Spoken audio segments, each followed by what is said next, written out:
Hey, I'm Tim. I needed to settle this once and for all. There are so many noise-canceling headphones out there claiming to be the best, and you don't want to drop real money on something that falls apart or barely blocks anything after a month of commuting. I tested 5 of the most popular models by throwing them at actual studying sessions, subway rides, and chaotic open offices.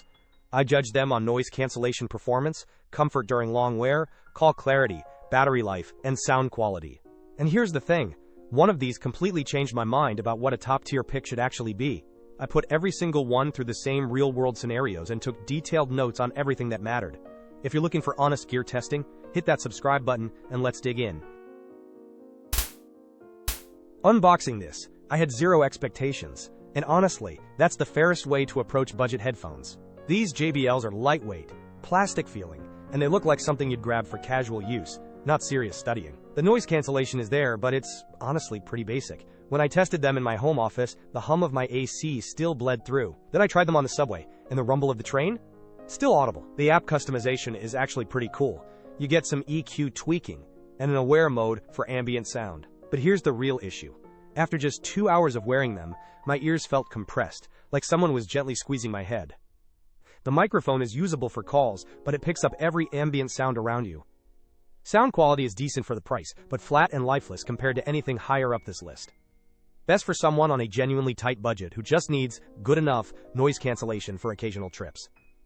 If you're studying regularly or commuting daily, you'll regret this choice. Think of it like buying the cheapest car insurance. It technically covers you, but you're not getting peace of mind. Okay, this is where things get interesting. Priced at $72.99. I was genuinely surprised by the Soundcore Space Q45 when I opened the box. These feel way more premium than their price tag suggests. Anker's really stepped up their game here. The design is sleek, the build quality feels solid, and those 50 hours of playtime in noise-canceling mode? That's genuinely insane. I tested it over 2 full weeks without charging once during my normal commute and study routine. The noise cancellation is legitimately impressive. 98% noise reduction is the claim, and in my library testing it actually delivered. I sat with that constant white noise hum you get from HVAC systems, and boom, gone. Then I pushed harder on the subway with all the screeching brakes and voices, and it held up surprisingly well. The sound is rich thanks to those 40mm drivers with the silken ceramic diaphragm thing they're doing. But, and this is a significant but, the app is clunky. The touch controls on the ear cup are overly sensitive, and I kept accidentally triggering features when I was just trying to adjust fit. Call quality is good, but not exceptional. There's a slight tinny quality when I'm on video calls. Comfort-wise, they're solid for 3 to 4 hours, but longer sessions start to feel heavy. These are perfect if you travel frequently and hate the anxiety of finding a charger. Skip them if you prioritize comfort over longevity. It's like buying a car with a massive fuel tank, but a sketchy transmission. Great for one thing, questionable overall reliability. And then, things got spicy. Priced at $139.99. I'll be honest, I almost skipped testing these. Sennheiser isn't in the conversation as much as Sony and Bose, and that felt like a mistake the second I put them on. The Momentum 4s have this unexpected combination of class and comfort that I genuinely didn't anticipate. The design is understated, the build feels expensive, and when you first wear them, it's immediately clear someone thought about real humans sitting on these for hours. The 42mm transducers with aptX adaptive support mean the sound signature is warm and detailed. I tested them streaming music, podcasts, and audiobooks, and everything sounded full without being boomy. The noise cancellation isn't the absolute best in this lineup, but it's sophisticated. Instead of just crushing everything, it adapts based on your environment. In my study sessions, it dialed down just enough to let me focus without feeling isolated. On the commute, it handled the roar of the train really well. Then I tested them during a video call, and the microphone array actually made me sound clear and natural, not like I was calling from inside a tin can.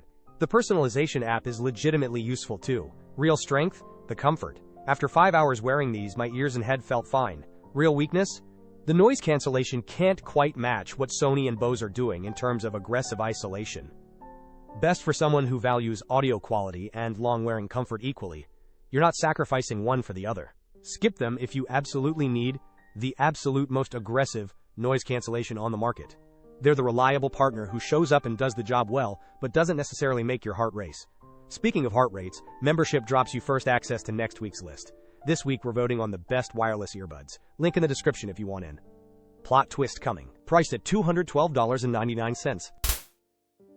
When I first tried the Bose QuietComfort Ultra, my immediate reaction was respect. These are built like the Bose brand promises. Solid, refined, and they feel like they cost $400. The spatial audio feature is genuinely remarkable. I tested it streaming a movie scene, and the soundstage suddenly expands in a way that feels almost like surround sound coming from your ears. The noise cancellation is top tier. In my library test, I barely heard the outside world. On the subway, it locked in and blocked nearly everything. The cinema mode is a cool addition that balances dialogue and background sound so you can actually hear what's happening in films and shows. Real strength here is the overall polish. Everything feels intentional and refined. Call quality is excellent too. The 6-microphone system with beamforming means the person on the other end hears me clearly, not the coffee shop around me. But here's where it stumbles: the battery. 30 hours is excellent, but it drops to 23 hours when you use the immersive audio features. And honestly, once you turn those on, you don't want to turn them off. I also tested comfort, and while they're fine for a few hours, I noticed some ear fatigue after 3+ hours of listening. The touch controls are solid but less intuitive than I'd hoped. I accidentally paused music more than once, trying to adjust volume. These are for the person who wants sophisticated sound and doesn't mind the premium price. Skip them if you're on a budget or you absolutely need maximum battery life without compromise. It's like staying at a 4-star hotel. Everything's great, but you're paying for refinement more than raw performance. This one had me reconsidering everything. Priced at $399. I already knew Sony made great headphones, but the WH-1000XM6 is something else entirely. The moment I put them on, the fit is immediately different. These sit perfectly without any adjustment, and they feel like they were designed specifically to never cause ear fatigue. The sandstone color is stunning, but that's just the beginning. The HD noise-canceling processor QN3 is absolutely relentless. I tested these in the absolute chaos of a busy coffee shop, and the isolation was eerie. It felt like someone hit the mute button on the entire world. Then I pushed it harder. Commute test. I was sitting on a packed subway during rush hour. All the screaming, all the announcements, all the chaos, essentially gone. I'm sitting there able to focus completely on my podcast. Library test was overkill, because these are almost too good at their job in quiet spaces. The sound quality is genuinely impressive. The collaboration with mastering engineers shows. Every instrument feels positioned, every vocal sits perfectly in the mix. I tested these across music, podcasts, and audiobooks, and everything felt intentional and detailed. The microphone array with 6 mics and AI-based beamforming is actually genius. I did a full video call, and the person on the other end said I sounded like I was in a studio, not at my desk.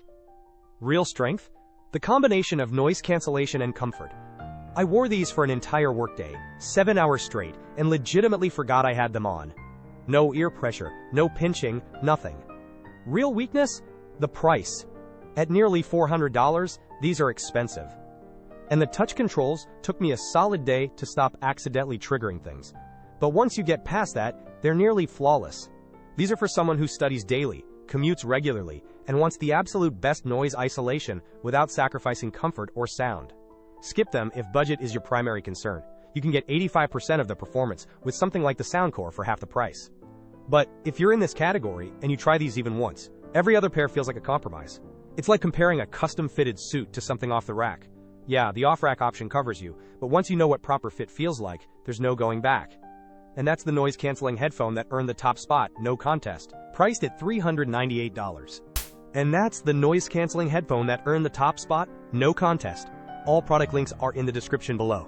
If you dug this ranking, smash that like button and subscribe to Tim's Top 5 for next week's deep dive.